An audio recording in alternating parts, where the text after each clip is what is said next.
नमस्कार दोस्तों, मैं मनीष चपराना आप सभी प्यारे विद्यार्थियों का आपके अपने YouTube चैनल रोजगार कोचिंग मेरठ में स्वागत करता हूं। जैसा कि आप सभी लोग जानते हैं कि उत्तर प्रदेश पुलिस ने एक बहुत बड़ी भर्ती दरोगा की निकाली हुई है। लगभग 9500 कुछ पद हैं। तो बहुत से बच्चे कमेंट करके पूछ रहे थे कि सर गणित के बारे में हमें बताओ कि गणित की रणनीति क्या होनी चाहिए। और ये अधिकांश वो बच्चे हैं जो गणित में थोड़े कमज़ोर हैं और गणित से डरते हैं।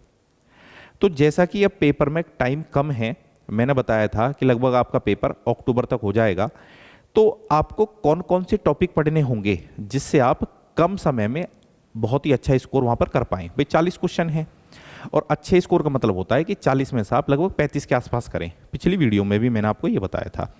वहाँ पर कुछ बच्चे कह रहे थे सर 35 कैसे हो जाएगा। भाई बहुत आसानी से आप कर सकते हैं।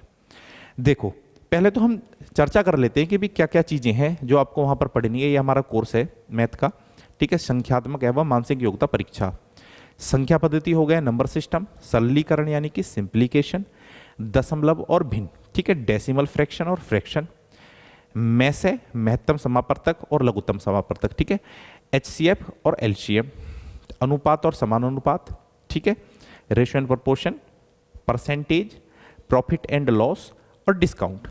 आपने पढ़ा होगा कि अब से कुछ सालों पहले जो किताबें आती थी उनमें ये दोनों ही एक साथ होते थे, ठीक है, प्रॉफिट एंड लॉस और डिस्काउंट, परंतु अब दोनों अलग अलग आते हैं, ठीक है। एसआई सिंपल इंटरेस्ट यानी कि साधारण ब्याज, ठीक है, कंपाउंड इंटरेस्ट, ठीक है, partnership, average, time and work यानी कि समय और कार्य, और टाइम एंड डिस्टेंस समय और दूरी।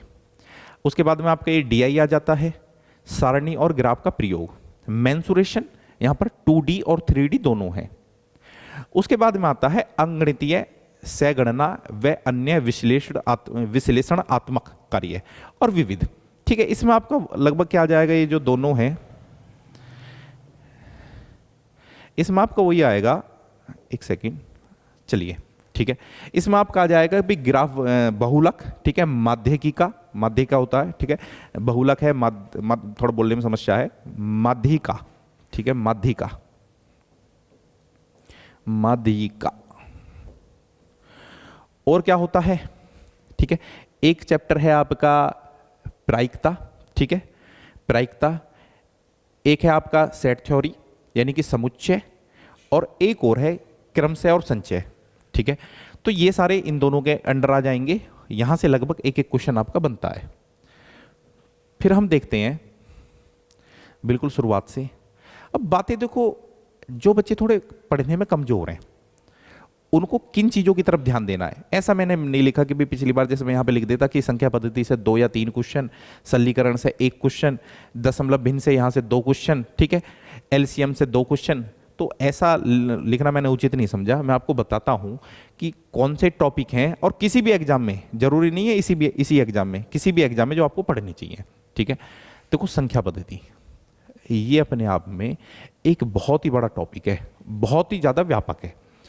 आजकल तो संख्या पद्धति का कुछ हिस्सा एडवांस मैथ में भी गिना जाता है, ठीक है।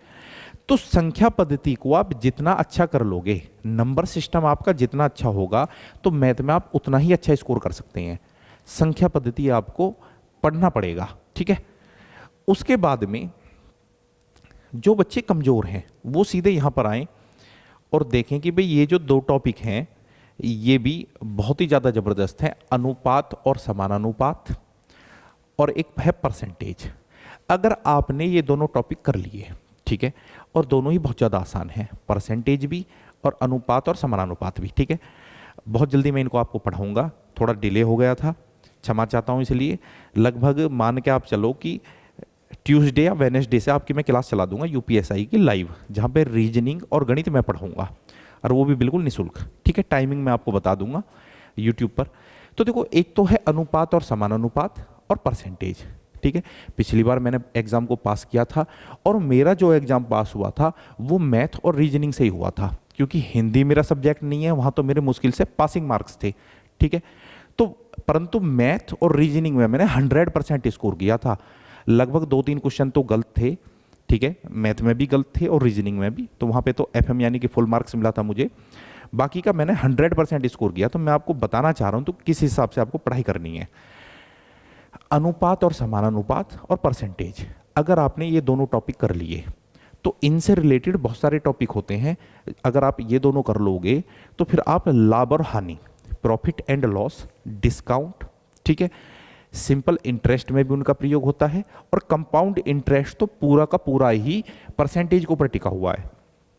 उसके बाद में आता है पार्टनरशिप, साझेदारी, ठीक है। दो टॉपिक यहाँ पे कोर्स में दिए नहीं है, हालांकि वो पूछे जाएंगे। एक तो आपका होता है एज, आयु, क्योंकि जो एज का जो टॉपिक है ये आजकल इसको रीजनिंग में दे देते हैं, ठीक है। तो ये भी पूरा का पूरा जो है आपका किसके ऊपर, अनुपात और समानानुपात के ऊपर टिका हुआ है। और एक यहाँ पे मैं देख पा रहा हूँ कि मिश्रण नहीं है, ठीक है, मिश्रण, ठीक है। तो एलिगेशन भी बहुत ज़्यादा पूछा जाता है। और एक रह गया आपका साझेदारी, तो आ गया, ठीक है, हाँ वो समय और कार्य में आ जाएगा, ठीक है। तो एवरेज हो गया, समय और कार्य, टाइम एंड वर्क, और समय और दूरी, ठीक है, यानी कि टाइम एंड डिस्टेंस। तो ये सभी चैप्टर करने के लिए आपको अनुपात और समानानुपात और प्रतिशत यानी कि परसेंटेज का ज्ञान होना जरूरी है। और दोनों ही बहुत ही आसान टॉपिक हैं। जिस दिन आपका परसेंटेज और अनुपात और समानुपात ढंग से क्लियर हो जाएगा तो आपको मैथ बहुत ही ज़्यादा आसान लगने लगेगा। अब आते हैं, देखो कुछ बच्चे ऐसे हैं जो मैथ में पढ़ने में अच्छे हैं, ठीक है, तो वो 40 में से 40 स्कोर कैसे करेंगे? सबसे पहले हम आते हैं, ठीक है, नंबर सिस्टम हो गया आपका, सिंप्लीकेशन, सरलीकरण, ठीक है, बहुत ही जबरदस्त चैप्टर है और इसका प्रयोग है गणित में। डेसिमल और डेसिमल फ्रैक्शन, ठीक है, एचसीएफ और एलसीएम दोनों से क्वेश्चन पूछे जाते हैं और इनका भी प्रयोग होता है। जैसा आप जानते हो कि भाई टाइम एंड वर्क में हमें एलसीएम लेना पड़ता है, जरूरत पड़ती है, ठीक है।